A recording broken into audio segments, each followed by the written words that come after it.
दतिया में होने वाले उपचुनाव को लेकर भी अब सियासी सरगर्मी शुरू हो चुकी है। निर्वाचन आयोग ने इसकी तैयारी शुरू कर दी है। मुख्य निर्वाचन पदाधिकारी ने बैठक की है। कलेक्टर, एसपी और अन्य अधिकारी इस बैठक में शामिल रखे गए। वीडियो कॉन्फ्रेंसिंग के जरिए यह बैठक हुई है। दतिया उपचुनाव को लेकर रिपोर्ट ली गई है। कानून व्यवस्था बनाए रखने के भी निर्देश जारी किए गए हैं। शिकायत निवारण सेल तैयार करने को कहा गया है। तो दतिया विधानसभा उपचुनाव का बिगुल बजने के बाद अब वहां सियासी सरगर्मी तो देखने को मिल ही रही है।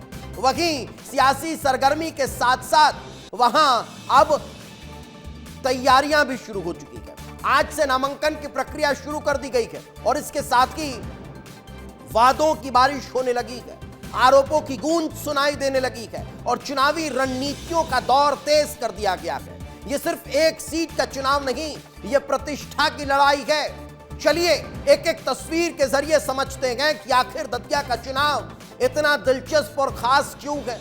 तो सबसे पहले बात चुनावी प्रक्रिया। दतिया विधानसभा उपचुनाव के लिए आज से नामांकन प्रक्रिया शुरू हो चुकी है। अब चुनावी मैदान भी सज चुका है। 30 जुलाई को 291 मतदान केंद्रों पर वोट डाले जाएंगे और 3 अगस्त को जनता का फैसला आ जाएगा। यानी अब दतिया में हर दिन, हर सभा और हर बयान चुनावी रंग में रंगा हुआ नजर आने वाला है। तो अब बात उन नामों की कर लेते हैं जिनकी सबसे ज्यादा चर्चा हो रही है। इसमें सबसे बड़ा नाम पूर्व गृह मंत्री नरोत्तम मिश्रा का है। सियासी गलियारों में लगातार अटकलें तेज है। क्या वो दतिया से चुनाव लड़ेंगे? हालांकि बीजेपी ने अभी अपने पत्ते नहीं खोलेंगे। उम्मीदवार कौन होगा इसको लेकर कुछ भी स्पष्ट नहीं कहा जा रहा है। बीजेपी प्रदेशाध्यक्ष हेमंत खंडेलवाल ने कहा कि नरोत्तम मिश्रा पार्टी के वरिष्ठ नेता हैं, लेकिन उम्मीदवार का फैसला केंद्रीय नेतृत्व को करना है। यही कारण है कि अभी हम कुछ नहीं कह सकते। नरोत्तम मिश्रा जी हमारे वरिष्ठ और पार्टी के एक बड़े नेता हैं। हमारे नरोत्तम मिश्रा जी पहले भी चुनाव लड़े और लगातार दतिया में सक्रिय रहे, लेकिन उम्मीदवार का निर्णय हमारा केंद्रीय नेतृत्व, हमारे राष्ट्रीय अध्यक्ष नितिन नवीन जी और सारे लोग करेंगे। प्रदेश से जब वे नाम मांगेंगे तो नामों की पैनल और सुझाव देने का काम प्रदेश का संगठन करेगा। निर्णय लेने का काम हमारा केंद्रीय नेतृत्व है। तो वैसे तो उपचुनाव में बीजेपी की ओर से नरोत्तम मिश्रा का नाम सबसे आगे चल रहा है, लेकिन दतिया के सियासी समीकरण की बात करें तो फिर नरोत्तम मिश्रा के नाम के बारे में सोचा जा सकता है। ऐसा मैं क्यों कह रहा हूं, चलिए आपको समझाते हैं। क्योंकि पुराना डेंट भारतीय जनता पार्टी को लगा है। यही कारण है कि अब दतिया के वोट बैंक को समझना बहुत जरूरी है। करीब 2,40,000 जो यहां के कुल वोटर हैं, लेकिन ओबीसी करीब इससे ज्यादा है। ओबीसी 95,000 है, सामान्य करीब 60,000 है, ब्राह्मण करीब 33,000 है, अहिरवार जाटव करीब 34,000 है, अनुसूचित जाति करीब 58,000 है, बाकी अन्य समाज और वर्ग के लोग आते हैं।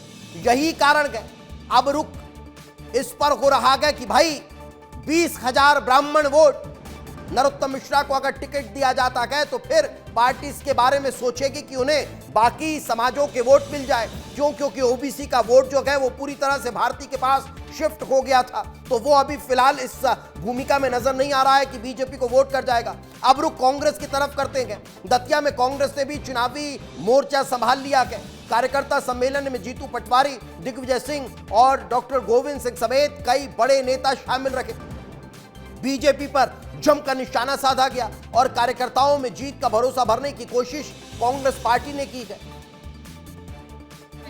दतिया विधानसभा के, दतिया जिले के मां पिताम्बरा माई की इस पवित्र धरती के परिवारजनों ने दृढ़ संकल्प लिया है कि उस अहंकार का जैसे हर दशहरे पे अंत होता है, फिर से 25 महीने बाद 30 तारीख को अंत होगा।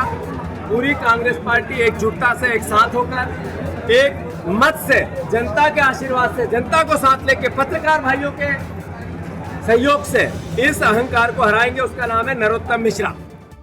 तो फिलहाल दतिया में चुनावी शंखनाद हो चुका है। अब नामांकन से लेकर मतदान और फिर मतगणना तक हर दिन नई राजनीतिक हलचल देखने को मिल रही है।